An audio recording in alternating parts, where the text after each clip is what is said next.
The Department of Homeland Security is apparently on a huge ammo buying spree. It comes out to like 1.6 billion rounds. One thing that has unified Democrats and Republicans, and everybody in between, is that we all hated the bank bailout. Either you are with us or you are with the terrorists. The time to choose sides is now.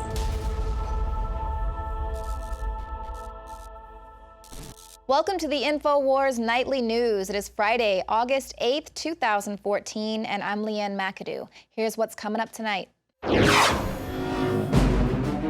Tonight, the Obama administration's policy of backing jihadist militants now threatens to inflame a new war that could engulf the entire Middle East. Meanwhile, ISIS says they will raise the flag of Allah in the White House. Then, the CDC goes on high alert over the Ebola outbreak, and the mainstream media says if you don't want open borders, well, you guessed it, you are a racist. All that plus much more up next on the InfoWars Nightly News. Well, late yesterday, the Obama administration authorized military strikes to prevent what they say was a potential act of genocide against a religious minority, as well as to protect U.S. interests in Iraq. Now, a Kurdish news agency reported that hundreds of IS terrorists were killed in the Pentagon operation that took place there early this morning. Now, of course, the administration has been under intense scrutiny for the president's foreign policy failures, with many people pointing a finger at his decision to pull the troops out of Iraq in the first place. Earlier this week, one Iraqi in the area cried to the world, "There is no one coming to help." Well, today America is coming to help. We're also consulting with other countries and the United Nations who have called for action to address this humanitarian crisis. Now, flash forward 2 years, and we see that that statement wasn't entirely true. ISIS has been able to, just in a matter of months, destroy all of the gains made by our troops there in Iraq. And of course, perfectly timed with Obama announcing these strikes. He goes on vacation. Trust in government is at an all-time low. Only 13% of Americans trust the government to do what is right always or most of the time, with more than 3/4 saying maybe they can be trusted some of the time, and 10% of the population says the government can never be trusted. Now, these are insane numbers. We don't even remember a time that trust in the government has been this low. And now we have ISIS, who we've been watching them destroying large swaths of Iraq. They've been all over Twitter showing their beheadings and things like that. And our focus has been on other things: Gaza, Russia, Syria, the border. No one is talking about the literal terrorists that are taking over Iraq. Now ISIS is directing threats directly to America. They say that they're going to raise the flag of Allah in the White House, and then they go on taunting America, saying, "Don't be cowards and attack us with drones. Instead, send your soldiers, the ones we humiliated in Iraq." See, so they're basically saying, come on with don't bring your drones, bring your troops. And this is one of those situations where America can actually say, bring the drones. We've been watching them driving in, but, the president just wants to go drone people in Pakistan and big wedding parties in Yemen. Now, this administration has been itching to go to war, first with Syria, then with Russia. Meanwhile, we have been watching literal terrorists take over Iraq. They've taken over large swaths of Iraq. There have been public executions, beheadings, killing Christians.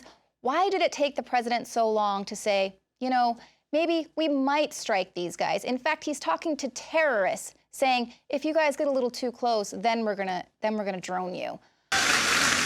We've ended the war in Iraq. I've kept the commitments that I've made. I told you we'd end the war in Iraq. We did.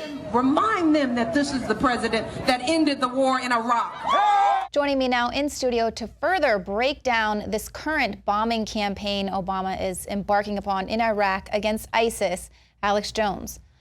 Leanne, this is one of the biggest stories of our age because it's hiding in plain view. It's even hiding in the front page of major newspapers, but the media won't point out how sensationally evil this is, that the West, the United States, Saudi Arabia, Israel, and so many other groups through NATO and others are arming IS, Islamic State, or ISIS as it was known.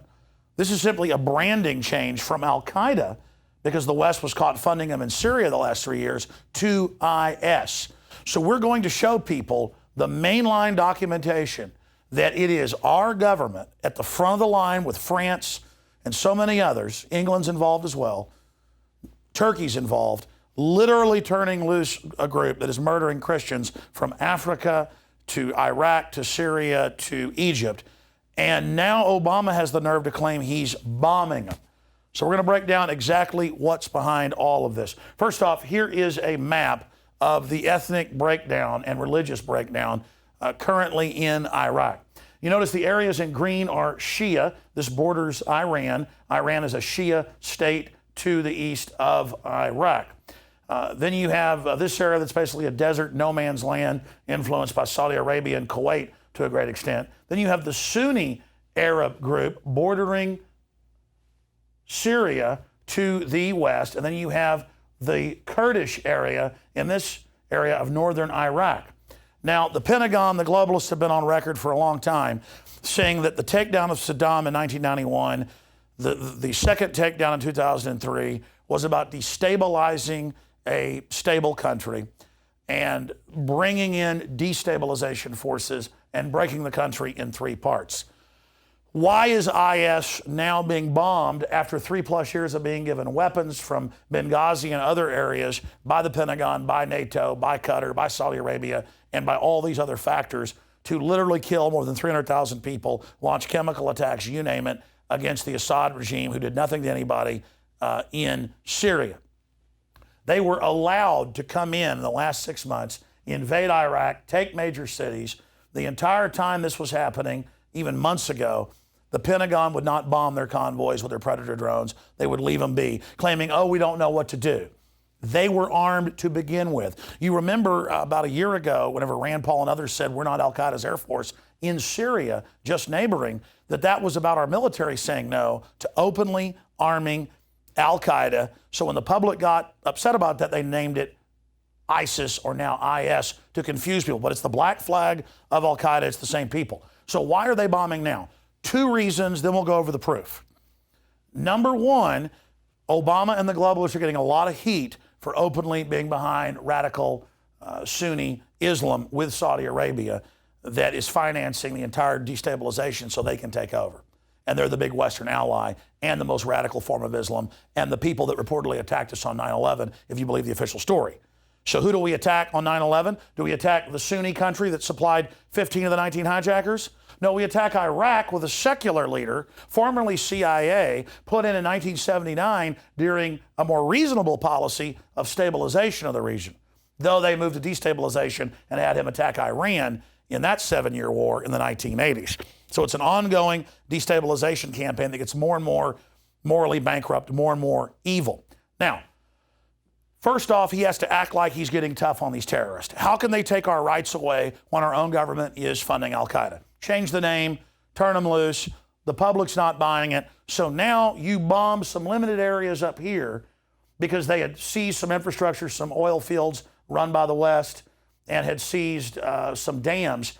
They want to break the country in 3 parts. The Shiite area, then you've got the Sunni area and the Kurd area. That's always been the plan going back to 1991. They had to get the country broken down first, deindustrialize it, get rid of the central government in Baghdad to do that. So ISIS is supposed to only come in this deal that's been signed with Iran, that's come out, to where they permanently get this chunk of Iraq and the oil. The Kurds get this chunk and sell it to the EU. And Saudi Arabia and the West get this chunk to now break the country in 3 parts. Now, that's stated by the Council on Foreign Relations. A segregated or divided country, that's a British model of control. That's a fact, not my opinion.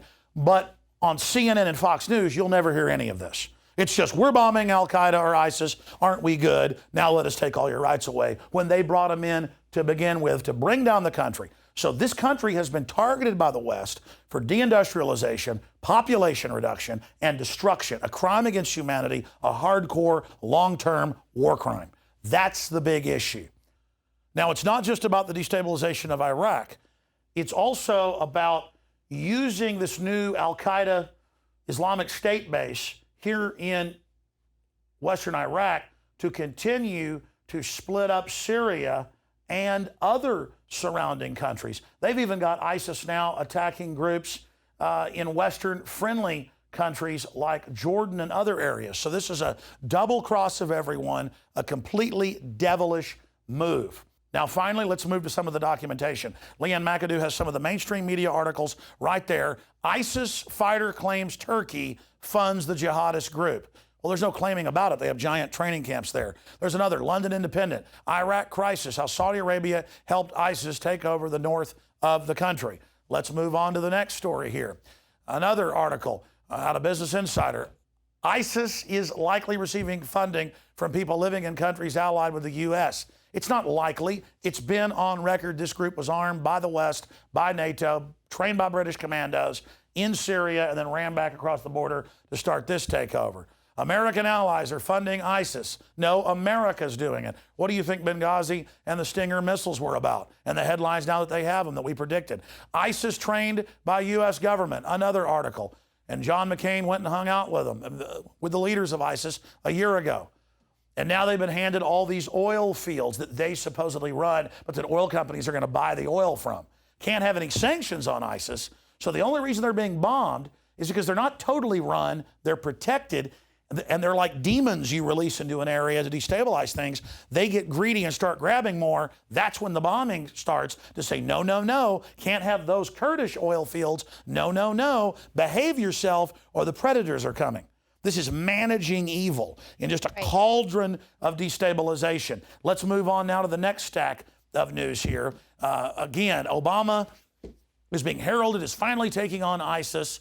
If you go back and look at the airlift of evil that happened back in 2001 that our own military told us about, they didn't really attack the real Al-Qaeda or Taliban. They would bomb conscript 12, 14-year-olds out in bunkers and in ditches in front of the advancing NATO and U.S. coalition forces. Then the real Al-Qaeda Taliban would be waiting, turn themselves in to be paid in gold, loaded on C-130s, 40,000 of them, and flown to safety in Pakistan.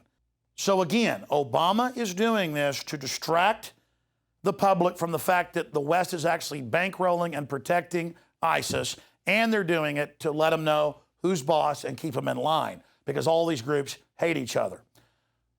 This is just like what Clinton did when it came out he was lying about Monica Lewinsky and other scandals, bombing an African aspirin factory that turned out had no connection to terrorists. So it's also a wag the dog scenario. And I mentioned that airlift of evil. There's the NBC News article on it. The Times of London reported on it, and many, many others, where again, they took the real Taliban and Al-Qaeda force, brought them into Pakistan just 2 months into the Afghan war back in 2001 to start the terror networks up again and then move that proxy army to the next area. I want to get Leanne McAdoo's take on this before she continues with the news. And then we're going to go to a clip of a piece we did last year by Rex Jones and Rob Dew, Terrorist 101, to explain how this works. But Leanne, I get so excited when I talk about this because I've been studying it for more than a decade. And it's hiding in plain view, but the media uses the relative complexity to confuse the public. Right, well, we're funding them, training them at secret training bases in Jordan. And then, like you said, they're kind of slapping that, no, no, no. Obama comes out yesterday almost gently saying, well, we're going to airstrike you if you move too close. You know, just, it's like, no, you're talking to terrorists. This is when you should actually be a president and talk tough. But he's like, well, we're going to do this humanitarian strike. And it's like, this is the one time people say, drone them. You know, they're sitting here basically saying they're going to be flying the flag of Al-Qaeda at the White House. That's right. They said they're going to blow the White House up, hoist their flag, all this. And Obama's like, I'm going to nicely stop some of you because they are his allies. And he's forced to basically do this to his own minions because so much exposure is coming on this. And there's a lot of sick people out there that says the end justifies the means. We've got to control these countries. No, they're bringing them back to the Stone Age and putting people in charge that murder Christians en masse, publicly eat hearts, and are now cutting the heads off of babies and releasing the videos themselves. So this is the worst scum of the earth who is used as the threat to take our rights in America, and our scumbag government is funding these people. This is outrageous, and we've got to get the word out on it. That can stop this crime. And they're killing non-violent, non-radical Muslims en masse, blowing up their mosques, blowing up churches, killing hundreds of thousands of Christians, and nothing is being done. And the system thinks we're so stupid. And as you said, they have bases in Jordan. They have bases in Western Iraq that the Pentagon let them have. They have bases in Turkey. It's come out. And now they're even starting to attack places like Jordan that are their allies. That's how out of control they are. But see, the Jordanian government can now use these guys as an excuse and as a pretext to take Jordanian liberties, just like they can take our liberties here as well. Let's go to that report, Terrorism 101, and back to you, Leanne McAdoo, here at the Infowars.com news studios. But viewers out there, you have been shown the true historical breakdown in the last 10 minutes of exactly what's going on. So none of you in the media out there can deny that you didn't know what was happening. None of you in the Pentagon, none of you in the government, and none of us in the public can deny that we were ignorant. This truth is well known now, and it's a war crime. It's purely Machiavellian evil that we're involved in, working with Al-Qaeda to topple innocent regimes, blow up churches, and murder small children. Hello, your friendly neighborhood patriot here for an episode of How Terrorism Really Works.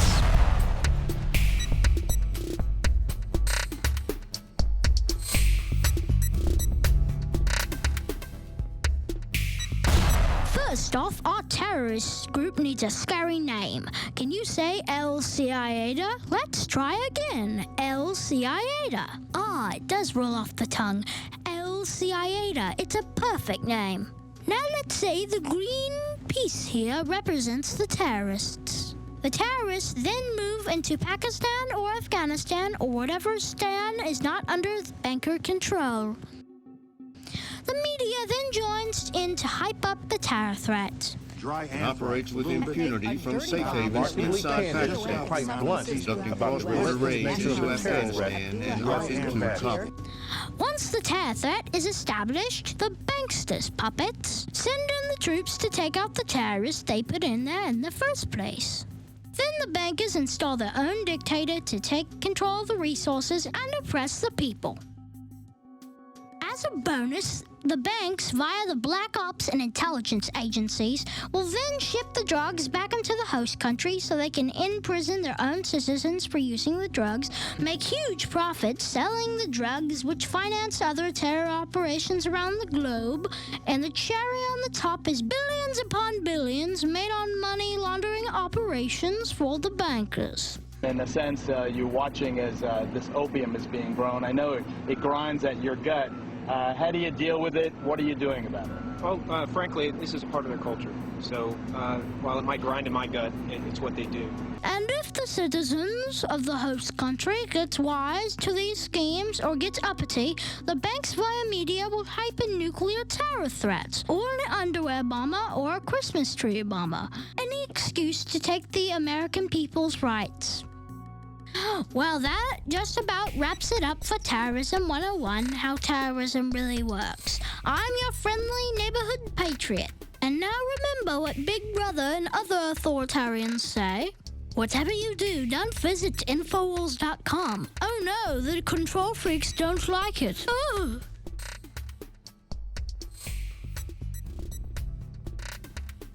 City of Austin tap water versus filtered City of Austin tap water.